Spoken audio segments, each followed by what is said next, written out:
From downtown Detroit, Local 4 News at 11 starts now. Federal agents in Detroit are celebrating a breakthrough year in the fight against violent crime. The FBI's Detroit field office releasing data showing a sharp rise in arrests and high-stakes national security investigations. Thanks for joining us tonight. I'm Will Jones. The FBI says it made 841 arrests this year, more than double the total from 2024. Breaking down these stats and what they mean for Metro Detroit is Noel Friel. In the aftermath of many of the crimes we've covered this year, behind the scenes, federal agents have been working to bring justice to the victims who have been impacted. As we head into 2026, the FBI Detroit field office is taking a look back at the results it's delivered over the past year. In 2025, FBI agents made 841 arrests, a 120% increase from 2024. 75% of those arrests were tied to violent crime and gang investigations. Agents also seized 166 firearms and disrupted more than 200 time-sensitive, targeted threats of violence. The FBI Detroit field office also thwarted national security threats, including bringing charges against 6 Chinese nationals and University of Michigan researchers accused of smuggling biological materials into the country. We heard loud bangs. Federal agents also arresting 3 men from Dearborn accused of plotting a terrorist attack over Halloween weekend. One of 2 ISIS-inspired plots targeting locations in Michigan, the Detroit field office says it prevented this year. FBI victim services specialists also provided support for victims after 2 mass attacks that put Michigan in the national spotlight, including a mass stabbing at a Traverse City Walmart that injured 11 people. In August, 42-year-old Bradford James Gilley was found not competent to stand trial and is being held at the Michigan Center for Forensic Psychiatry. The FBI also led the investigation after the September attack at the Grand Blanc Church of Jesus Christ of Latter-day Saints. Gunman Thomas Jacob Sanford was killed by police after killing 4 people and injuring 8 others. In total this year, FBI Victim Services helped 680 victims here in Michigan and across the country. Noel Friel, Local 4. An update from our Local 4 investigators. Vista Maria, the facility for vulnerable girls in Dearborn Heights, has laid off nearly 130 employees. It also shut down its residential youth mental health programming. We first exposed serious problems at the facility earlier this year. Erica Erickson shows us what leaders inside Vista Maria are saying tonight.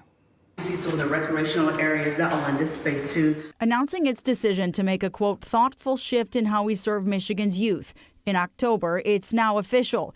Vista Maria laying off 129 employees and transferring 10 into internal positions to support other programs. Its residential program officially closed. The facility housing 11 girls back in October, the usual number more than 50. And now all of them moved out of Vista Maria December 19th. The investigators on Local 4 looking into the facility since March after a teen went missing from the campus and after Dearborn Heights police reporting 368 calls to the center in just a year. Local 4 then digging through state data, uncovering dozens of violations and complaints from allegations of sexual assault to staff not meeting training requirements to multiple food violations, then questioning how they've been handled with Vista Maria leadership. Reading those allegations kills us. And that's why you've seen a lot of terminations coming out of Vista Maria, because safety is sacred to us. Much of that spurring action, the state temporarily freezing programming this spring. Vista Maria calling the decision to close the residential program after much analysis difficult. You came to us at a time when we were really struggling. And I think that in a very unique way, you really lit a fire under some folks in terms of making change. So I'll give you that. Local 4 now told there are discussions on how the residential buildings may be of use in the future. As Vista Maria says, it works to strengthen its remaining programs like foster care, independent living, and juvenile justice services. Erica Erickson, Local 4. There have been so many twists and turns to this story. If you snap the QR code at the bottom of your screen, it'll take you to the special section on Click on Detroit with all of Erica's investigations into Vista Maria, including the full interview she did with leadership of the facility. A judge has ruled that Mohit Mahmood can still run for mayor in Hamtramck, even though there are questions about where he actually lives. According to the Detroit News, his campaign is still alive, at least for now. The dispute comes from allegations that Mahmood lives in Troy, not Hamtramck. But the judge said that doesn't stop him from running for office. Mahmood lost the race to Adam Al-Harbi by just 11 votes. Now his attorney is pushing to have 37 ballots found after the election counted, which could change the results. They're asking the Michigan Supreme Court to make a decision before Al-Harbi is sworn in this Thursday. Getting a check of the forecast now. After we saw a powerful snowstorm move through yesterday, the snow is returning to Metro Detroit. Forewarning meteorologist Ron Hilliard is tracking the snowfall now. And Ron, this won't be as bad as Monday. It will not be as bad as it was yesterday here in southeast Michigan, but we're getting another round of snow that could create some slippery conditions on roadways. And in fact, we're already seeing that.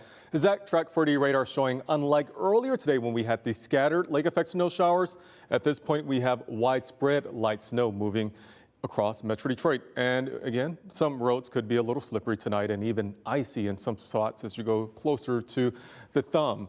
Now, here in Metro Detroit, we're looking at light accumulations, but tomorrow with another round on the way, we could hear the word snow squall once again. And just a reminder of what that is. It's the heavy bursts of snow that we saw yesterday as it came through.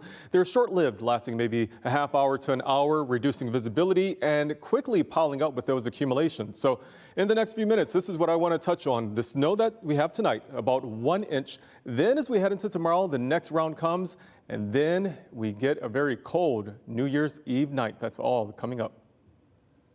Dale Warner, the man accused of killing his wife and hiding her body on his property, was back in court today.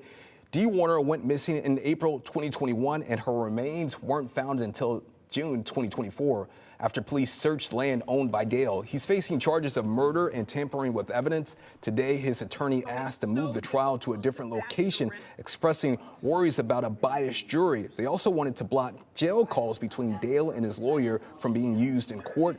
Both requests were denied, but the judge did agree to let lawyers have more challenges when picking the jury.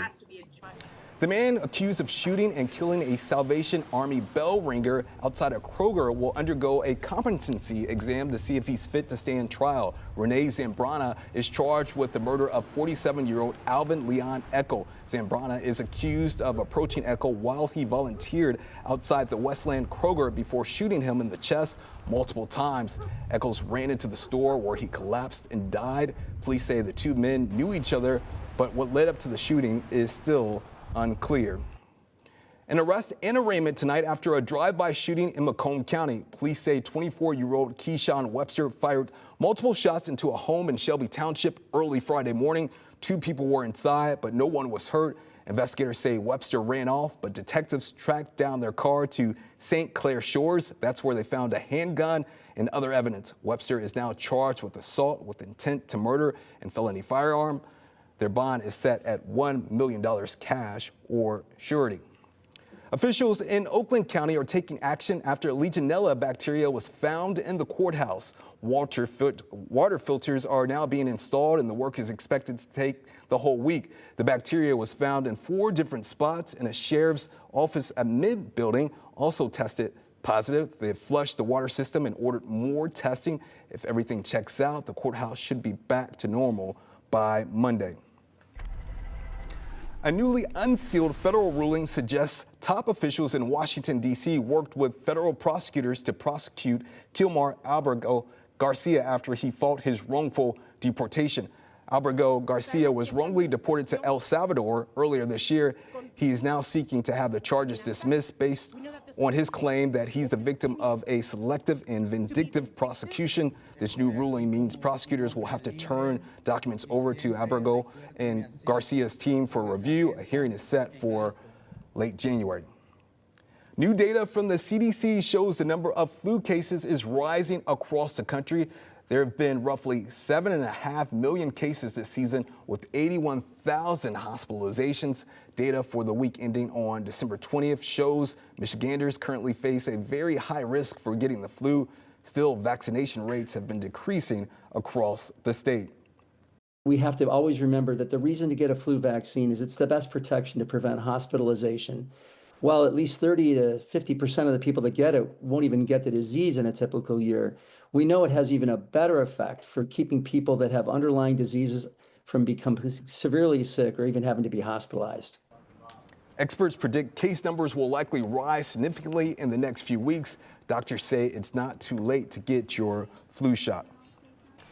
DNR officers are known for dealing with situations in Michigan's parks and rural areas, but you may not know they're also trained first responders. The Osceola County Sheriff's Office releasing this video showing a conservation officer responding to a house fire. The officer helped rescue the homeowner from the burning home along with their 2 dogs and 2 cats. Your next trip into Windsor may cost you more. The Detroit-Windsor Tunnel is increasing toll rates by 75 cents starting January 5th. That raises the total for card users to $9. Officials say the increase is needed to keep the tunnel running smoothly and cover maintenance costs. The tunnel handles about 12,000 vehicles per day.